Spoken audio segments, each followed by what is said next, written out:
If you are on the journey to live healthy and you want to stop eating sugar, then this date syrup is a better option for you. And if you have a baby that is less than 2 and you know you can't feed that baby with honey, then this is also a better option for you to give to your baby. So you want to stick around with me to the end of this video. Let me show you how to make date syrup step by step, okay? So to make date syrup, of course you will need your dates, and this is my dates. Most of them are soft already. I have these dates at home for some time now. That's why they are soft like this. And I said to myself, why not make date syrup from it so that it's not going to go bad. So next I'm going to pour water on it now to wash it thoroughly. You want to remember to do this. Don't skip this part, okay? Because these dates are from the open market and they are always dirty. Lots of different ends have touched them, and yeah, from dust and all of those things. So wash it. After washing, next you want to take off the seed. So now to deseed your dates, you want to cut it like so with your knife, and you want to be observant so that you don't add the bad ones to the good ones, because there are lots of bad ones in these dates, okay? And if you can get happy hands to help you deseed them, please by all means do, to make it faster. Now permit me to introduce myself. Hi my loves, I'm Faith Uche. If you are new here, thank you so much for stopping by to watch my video, and if you are a returning subscriber, thank you so much for always coming back to watch my video. I don't take you guys for granted. And if you are not yet subscribed, please take a moment to hit on that subscribe button. It costs nothing, okay? And if you are finding value from this video, don't forget to give me a thumbs up. Thank you so much. After the seeding, this is what we have, and the quantity is more than the way it was before because it has been shared into two. So next I'm going to pour hot water on this. Feel free to use cold water if you can leave it to rest for some time, or you can do this overnight, but I'm not going to do this overnight. I'm just going to let this rest for just 30 minutes, okay? So that's why I'm pouring hot water on it. So know that my date is already soft. It's not that hard. I just want it to be softer than the way it is already. So now I'm going to cover now and allow this to sit on it for 30 minutes. After 30 minutes, this is what we have. Can you see that this is softer than the way it was before I added the water? Can you see how soft this is? So it is very soft now, and know that this water I used to soak the dates, I'm not going to throw that away. I'm just going to filter it like this and then set the water aside. So now keep on watching to see I'm going to make use of that water. So next you want to blend, but if you don't have a blender or you don't have electricity or generator, if you are living here in Nigeria, you understand what I'm saying. To blend your dates, feel free to use your mortar to pound your dates, because at this point it is already soft. Or you can use your spatula or your spoon to do it like this, but I was using my spoon, it's not working. So I'm going to switch over now to using my mortar piston to pound this to make sure it comes out well. And I'm doing this because no electricity in my area, so know that if you don't have lights, you can also do this. You can also make date syrup, or if you don't have a blender, you can also make date syrup. That is not an excuse for you not to make date syrup, okay? So I'm going to continue to use my mortar piston like this to match the dates to make it becomes a paste. If you have a blender, very easy. If you have electricity, very easy. Just blend and everything will become a paste, and you're going to move to the next stage. If you are pounding like me, this is how your date paste should look like before you add water to it. So now I'm going to add that water I used to soak my dates initially. This is what I'm doing with it. I did not throw it away. So you're going to add it now to your already pounded dates and mix everything together. So you would want all this sweetness. You don't want to throw anyone away, okay? So that's why you're going to add that water to it. So now feel free to add extra water to this to increase the quantity, and know that only that water you used to soak your dates initially will not be enough to get your serum. And be careful when adding water, because the quantity of water you add will determine the boiling time. Because if you have add too much water to it, it's going to take longer for your date syrup to be ready. Okay, so now just sieve after you finished mixing everything. Just sieve it like this. So know that I'm using two methods to strain my date juice, because I want it to be extra smooth. So that's why I'm using this one first.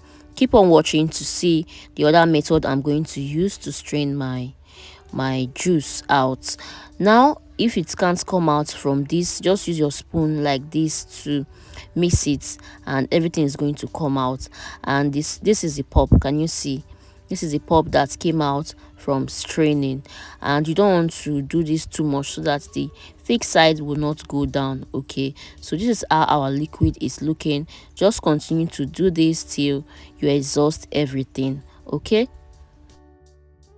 so I'm done with the first training, and this is our pop. Know that this pop still contains lots of sweetness in it, so you want to do this for the second time. Add water to it and mix and mix, mix and repeat what you did for the first batch for the second one, so that you are going to get good amount of syrup. Okay, don't just go and discard your pop or go and set it aside.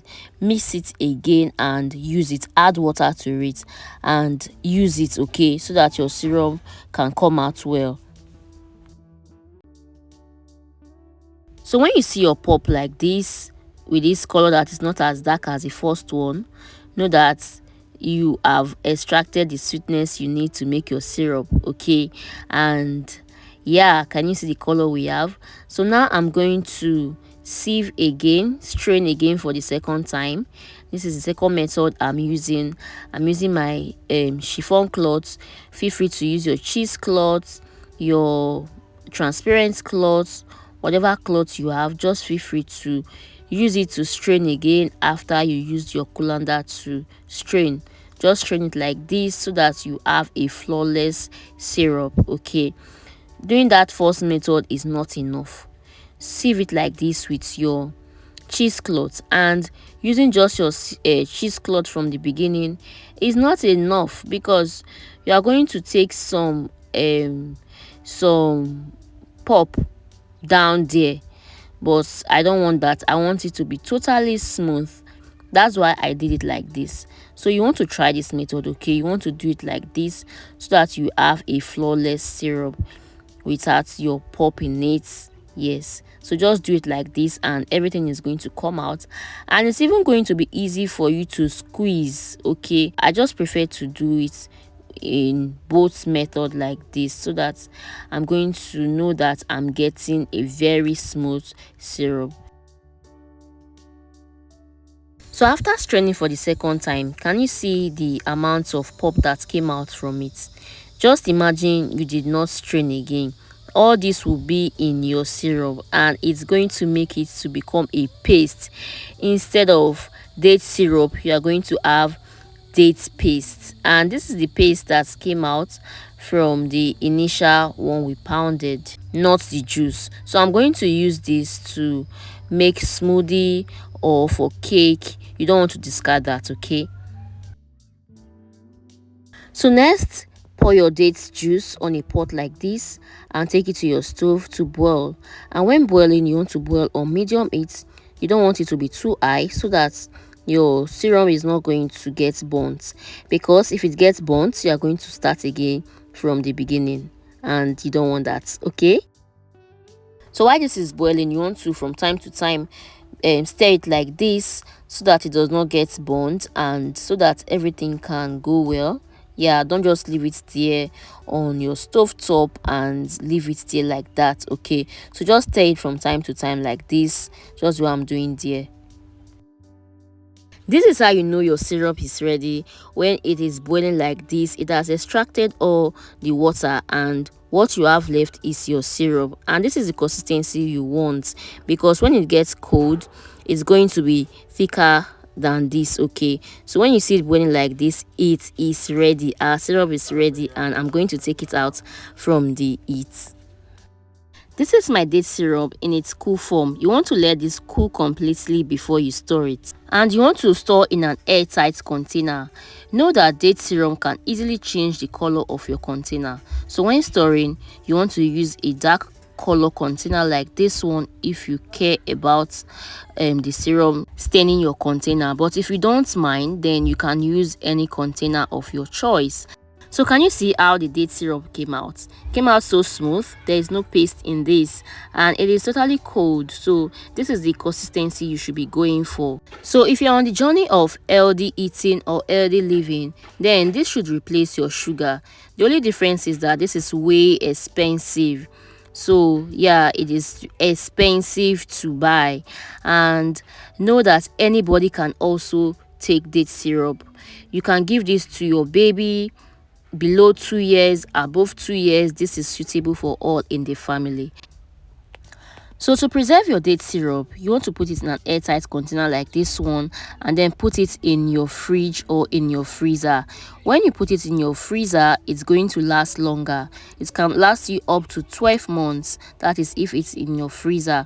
In your fridge, it can last you up to 3 months. Okay, and for it to last longer, not to go bad, when collecting it from your container, make sure you are using a clean spoon to do that. You don't want to dip spoons containing water and other particles inside. Okay, so if you find this video helpful, please don't forget to give me a thumbs up and subscribe to join the family if you are not yet subscribed.